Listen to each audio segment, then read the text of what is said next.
boo taxawee fii xam nga loolu mooy sonal c'est-à-dire li normalul ñi ko doon def moo ñu sonal tey bu ñu ne dañuy def lu normal rek ñu jàpp ne loolu moo normalul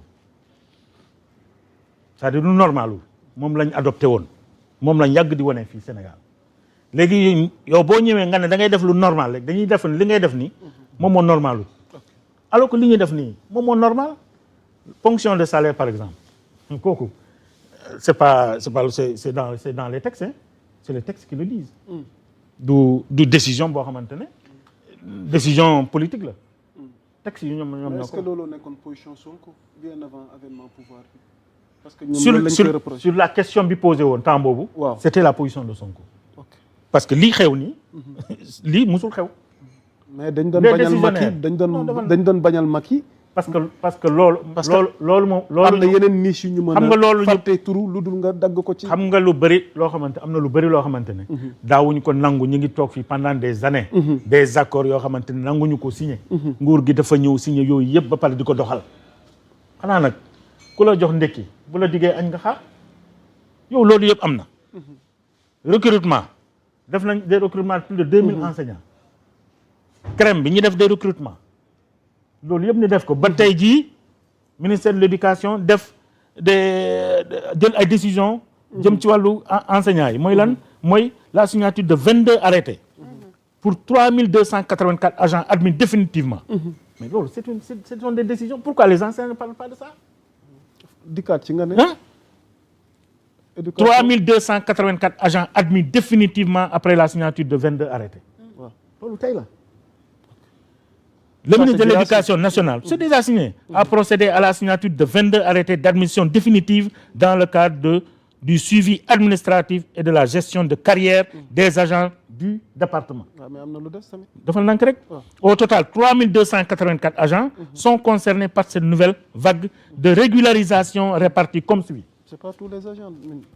moom laa non mënuñ xam nga mënuñ da ngay dem benn par benn. ok parce que les décisionnaires du fii lañ nekkoon ñaati at ñu ngi koy xeex nguur gi ñëw mu ne décisionnaires yi la ngeen doon def la ngeen bëggoon defal naa leen ko léegi décisionnaires solo féete na boor as syndicats yi moom moo def seen revendication seen première revendication contre le nouveau pouvoir c'était ça le problème a été réglé aujourd'hui la deuxième revendication lan la dégg naa sax ñu ngi wax à retraite à 65 ans ah yow loo ci gis non mais ban corps mooy retraité fii à 65 ans. mën na nekk wala mënul nekk. xam nga non mënul nekk parce que on ne peut pas dans un pays. boo xamante ne le pays est financièrement économiquement il y a des difficultés le premier ministre dem assemblée ñëpp ñu ngi koy wax ñu ngi ut xaalis parce que bor bi dañ ko war a fay mois de mars bii am na lu ñu war a fay. ñu ngi recherché loolu yéen ngeen di teg leneen loo xamante ne dafa yokk dépense xanaa nag ñañ demee ndànk-ndànk ko avec Macky Sall avec Abdoulaye Wade toog. xaar na 6 ans discours bii nii nag gars yi amuñ ko woon bien avant. waaw mais c'est parce que moom laa lay wax xam nga rek aussi. Abdoulaye. waaw Abdoulaye. xam nga wax naa la sànq la constance de Ousmane Sonko. mais constance boobu aussi. léegi da nga bëgg wax léegi da nga bëgg mu wax pour plaire. non il va dire li nga xamante ne moom moo mën a am. ku mu neex nag nga jàpp loolu. ok mais la réalité c'est ça xam nga lu ñu gën a sonal mooy. les accords yi yëpp li ko indi mooy da ngay signer des accords yoo xamante ne wóor na la ne mënoo ko exécuter ñaati yoon la président Macky Sall doon wax fii ne boo leen signer accord na ngeen xam ne est-ce que di ngeen ko mën a exécuter wala déedéet mais loolu moo nekk ni et tous ces accords là pratiquement boo xoolee amul benn accord bu des amul bu ñu signé wul te bu exécuter wuñ ko jamono ji amul ci enseignement ba ci décisionnaire yi bii moo mujjee buñ ci ne dañuy tegaat leneen alors que les gens sont en train de chercher véritablement nu ñuy doxale Sénégal avec la situation économique. mais certainement situation économique président gars yi dañu jàpp ne ñoom ces relations bi ñoom dafa war a jiitu ci ñoom le train de vie de l'état bi xëy na jàpp nañ ne. mais état fii la mais enseignants yi bokk nañ ci les agents de l'état bokkuñu ci. bokk nañ ci mais je veux dire l'état malgré la situation économique. je parle de ceux qui sont au sommet. mais je veux dire dama ne est-ce qu'ils sont ceux qui sont au sommet man. j'ai pas reçu d'augmentation de salaire man awma ko. je suis directeur général. ok mais l'agent de l'état dont les enseignants. mais am nañ indemnité de logement de 100 000. te ñu ci bëri dem leen di def rappel parce que bi ñu ko waxee ak tey ça fait des mois donc dañ leen di defar rappel tout ça là c'est de l'argent boo xamante ne dañ ko war a uuti. mais xëy na ñu def sacrifice maanaam li ma bëgg a wax mooy xam nga ku mel ne PM exemple bi mu doon wane quand il était dans l'opposition ça plaisait tout le monde mooy que d'ailleurs sax salaire am da ko mujjoon bépp bi mu nekkee mairie Ziguinchor musul laal salaire am wala lu nekk un bon exemple pourquoi pas ñi nekk ci régime bi bu ñu mun donte yokkuñ seen salaire ñu xaaj seen salaire jëm orienté ko feneen. xam nga Ousmane Sonko. wala xam nga PM Ousmane Sonko. bu nekkoon keneen. mais day ñëw assemblée wax mu génn complètement ci li mu nekkoon. mais il est resté lui-même. la mu xalaat loolu lay wax la mu gis-gisam kenn mënu ko génne ci gis-gisam na mu yaakaaree ni réew mi bu ñu ko tegee noonu dafay dox kenn mënu ko ci génne et loolu la wax et il l'assume et nous il l'assume avec nous. et avec les conséquences qui ci am aussi après mais conséquences du ñàkk ku bëgg omelette toj nen. ok ku toj nen day cuuj. am na solo DG. on va essayer d'avancer vite ci sujet. Alors Thioune vite fait sa position ci coowal enseignants yi ak régime gi voilà donc noo ko jàngate.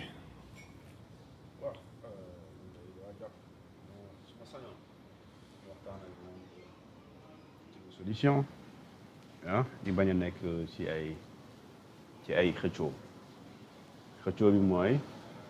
te man dafa am lu ma gëm loolu laa gëm ci lu nekk dafa am li nga bëgg li nga mën ak li war a nekk loolu yëpp su dajalewoo dañu xool li mën a nekk li nga bëgg dañ koy sànni fële même bu dee war na ne. tout à fait mais boo ko mënoo ko da ngay dem defi li mën a nekk waaye bu dee da nga war a def dara nag te mënoo ko da ngay xool li nga tollool waaye loolu boo ko mënul nag dafay ànd ak wax ju rafet nag aussi. du ànd ak menace. parce que man soo ma waree fay sama xaalis man mën naa la comprendre yoruloo ok mais mënoo du ma la yore pare nga ne cuun yow ku réew nga sax su ma naroon baal sax da nga may fay. kuy revendiquer nag. kuy revendiquer aussi noonu la moom parce que quand tu lui dis.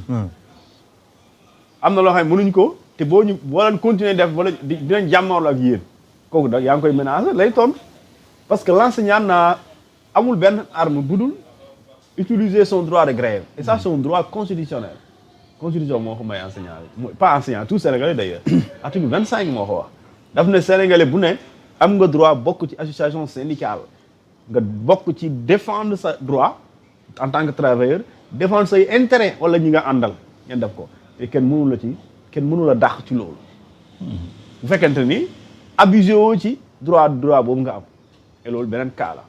Ça veut dire que donc mooy dama jàpp ne enseignants yi ak comme étudiants yi le gouvernement gagnerait waxtaan ak ñoom nga xamante ni tijji ay front yu dul jeex ñu ngi front yi tijjee ko moom ci régime doo ci jëlee dara lu yaram mu tàng parce que benn loolu lan nga mën nga leen fonctionner wàññi seen salaire yéen ko sentir waaye tamit di nga ko sentir parce que élèves bu ñu jàngawuñ conséquences yi résultats yi léegi tey nga yëg ko bu élèves yi jàngawul dinañu xam ne école Sénégal y a un problème te lu mu lay risque loo mooy par solidarité mën na dem ba créer lu ñu tuddee benn année boo xamante ni même bu nekkul année blanche mais année boo xamante ne ñëpp xam nañ ne kuy doxul et loolu conséquence bi mooy dafay répercuter ci qualité enseignement bi et même si résultats yi dafay feeñ ci loolu et pour éviter tout ça pour man nañu waxtaan daal mooy li nga xamante ni li daan mbooj daan wax daan mbooj man maa ngi ko doon seetaan sànq ni ñu envoyé extrême muy wax ne enseignants yi du ñu bàyyeeku d'accord et loolu ñàkk bàyyeeku mooy lu doon kaas daaw ak ren benn la seule différence mooy nii la dama changé régime bi moo changé et donc mënoo kaas daaw mu nekk dëgg nga kaas ko ren mu nekk fen mënul nekk donc enseignants yi lu ñuy kaas seen droit la état moom moo xam fu mu toll amul moyen mais boo amul moyen da ngay waxtaan ak ñoom ndànk nga ne leen bëgg nañ ko waaye mënuñu ko muñal leen ñu loolu mooy discours de sincérité waaw. Je vous assure que Ousmane Sonko Premier ministre a eu cette discussion ak ñoom. mais moom laa lay wax nii c'est-à-dire c'est-à-dire waxtaan boobu dama dépassé délai bi xanaa temps bu ñu leen mayoon xëy na ko. non c'est-à-dire xam nga grève boo koy def da ngay dem étape par étape. waaw mais tey 2 ans avec la situation économique. yow xam nga ci dara la situation économique. je pense qu'aujourd'hui la responsabilité de tout un chacun mooy waaw d'accord situation métti na donc may nañ leen diir. waaw directeur waxal ba pare doog a jël kaas bi. waxal ba pare doog a jël kaas bi. may nañ leen diir wala nañu xaar ba tel. ñu doog a ubbi ay revendications.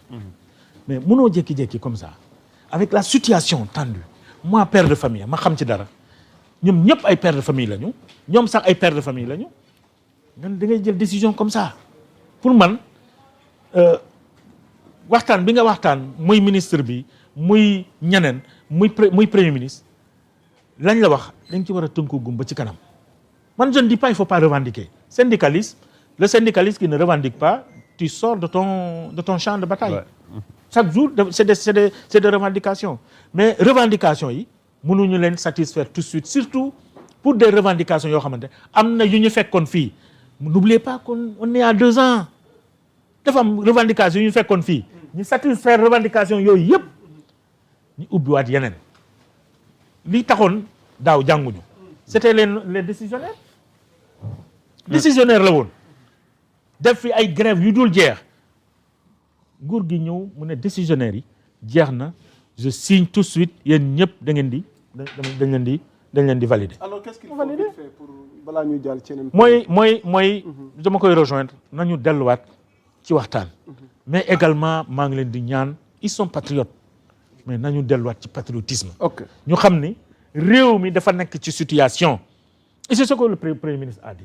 réew mi dafa toll ci situation nañu xool ci situation boobu ba ñu génn ci situation boobu bi nga xamante ne fii lañ ko fekk ñu moom mu ngi xar tànk tubéyam pour ñu mën a génn ci loolu avec des Sénégalais engagés sur cette question là pour ñu génn ci loolu bu boobaa nag maintenant ñëw nag autour de la table mu ne la nag léegi nag fii génn nañ fii lañ nekkoon génn nañ foofu léegi nag ñun bëgg nañ lii ak lii ak lii ak lii bu boobaa nag ku mel ni man dinaa leen jàppale. jërëjëf.